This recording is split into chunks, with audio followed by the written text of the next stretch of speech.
U.S. Secretary of State Marco Rubio has spoken with Russia's Foreign Minister Sergei Lavrov about next steps towards a resolution of Russia's war against Ukraine.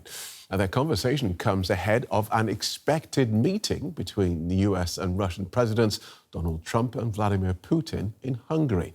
That meeting was arranged during a phone call between the two leaders last week. Speaking to journalists on board Air Force One on Sunday, Mr. Trump outlined some of his ideas for how a ceasefire could be achieved. We think that what they should do is just stop at the lines where they are, the battle lines. You have a battle line right now. The rest is very tough to negotiate. If you're going to say, you take this, we take that, there's so many different permutations. So what I say is they should stop right now at the battle lines. Go home, stop killing people, and be done. What do you think should happen with the Donbass region then? Let it be cut the way it is. It's cut up right now. I think 78% of the land is already taken by Russia. You leave it the way it is right now. They can negotiate something later on down the line.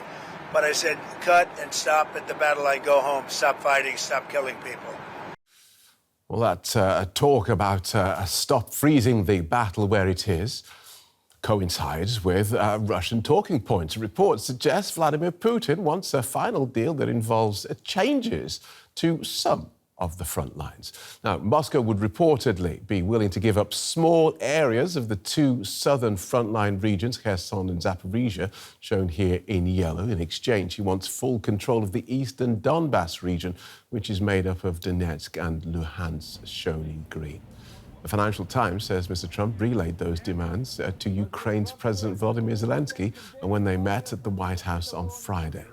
According to the Financial Times, their meeting descended into a shouting match several times, with Mr. Trump reportedly warning Ukraine's president that if he didn't accept, his country would be destroyed. Let's get more on this from our Washington Bureau Chief, Ines Pohl. Welcome, Ines. Let's start with Friday's White House meeting between the Ukrainian and US presidents, which saw the Ukrainian leader leave without the promise of US Tomahawk missiles that he'd hoped for, and which, as I say, apparently descended at times into a shouting match. Yeah, that's true. Phil, Zelensky visited Washington hoping, of course, to secure a supply of long-range cruise missiles, specifically these Tomahawks you were just talking about.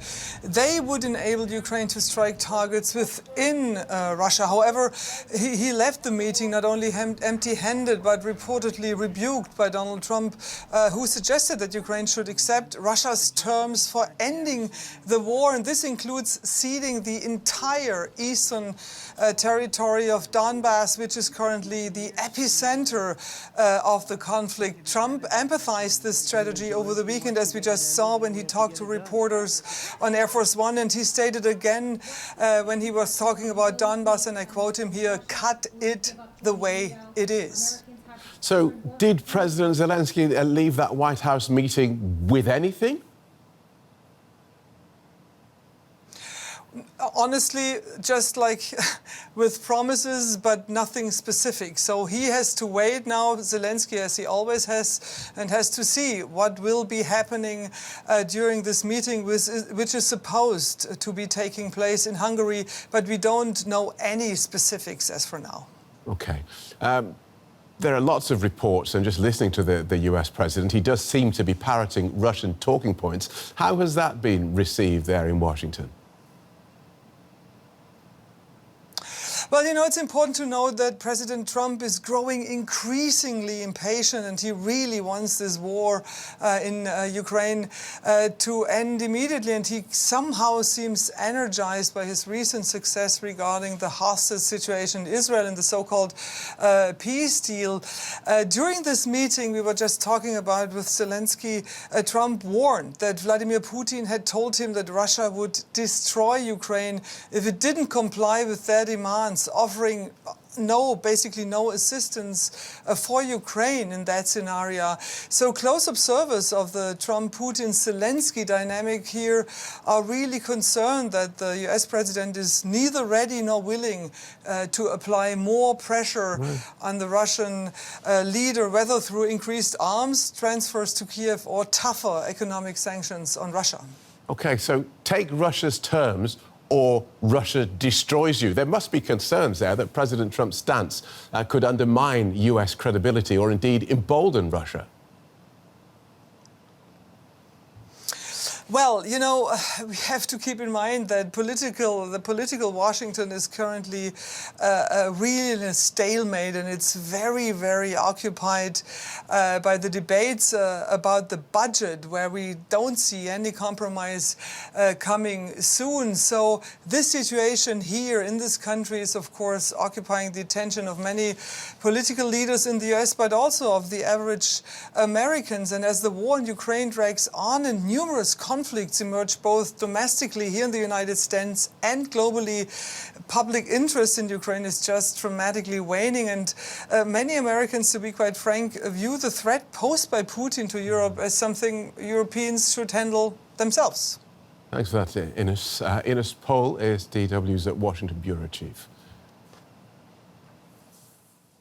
Let's try and take stock of this from Ukraine's perspective. Simon Smith is a former UK ambassador to Ukraine. He's now with Chatham House. That's a London-based think tank which focuses on international affairs. Welcome to DW. Another shouting match at the White House, this time without TV cameras. What does this tell us, especially after President Trump's attitude towards his Ukrainian counterpart did seem to be softening? Well, I think it tells us, as you've just said, that there are immense swings in Donald Trump's attitude towards this and the approach that he's taking. And I think that if there was a shouting match, and there's certainly a lot of reports of that, I suspect that it resulted as a sort of fatal combination of deep irritation on Trump's part. We saw him earlier in your program talk in almost sort of ridiculously simplistic terms about this war can end if people just go home and stop fighting. It's done, it's over.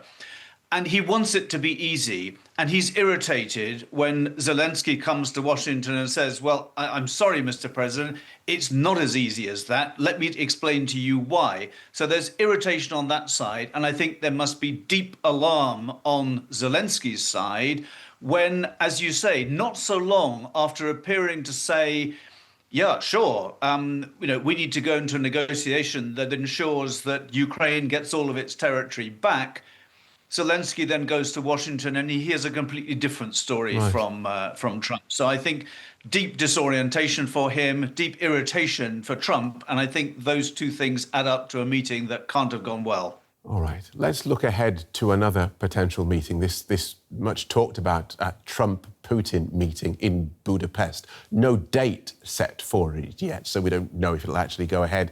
Do you see that happening? And if it does, do you see it achieving anything meaningful? I do see it happening. I think that a lot of what Trump is doing almost looks like a kind of feel your way forward, trial and error sort of approach that says, I didn't have the feeling that there was much strategy or that there were clear objectives that he'd gone into the meeting in Alaska with. And I think he's perfectly capable of, in a sense, seeing the meeting as itself some kind of a step forward, but not having done the work to decide what the objectives of that meeting will be. So I do think there's a very good chance that meeting will go ahead. Whether it will produce anything, because at the moment it does not look as though Trump and his team have focused sufficiently on the complexity of the conversations they will need to have. I don't think they focus clearly on exactly at what point it makes sense to bring Zelensky into this. At the moment, it looks, although there are conflicting reports, it looks very much as if what Trump has in mind is yet another bilateral meeting with Putin. So all those dynamics need to be looked at. Right. What I think is really important, though, is that the date for that meeting has not been set. And I think that gives European leaders time to get in and do what they can to make sure that the complexities of what needs to be done are really understood here. All right. How do they do that? Because there has been no sign so far of the White House caring particularly what anyone from Europe has to say about this war on their doorstep? I think it's clear. I think your question is a good one. I think it's a really tough ask as to how you actually do that, how you get that opportunity to get into Trump's ear and to say, look, actually, there are one or two things, or quite a few things that in which there's a big risk they can go badly wrong if you go into them without a plan and without a strategy. But nonetheless, I think that opportunity needs to be taken.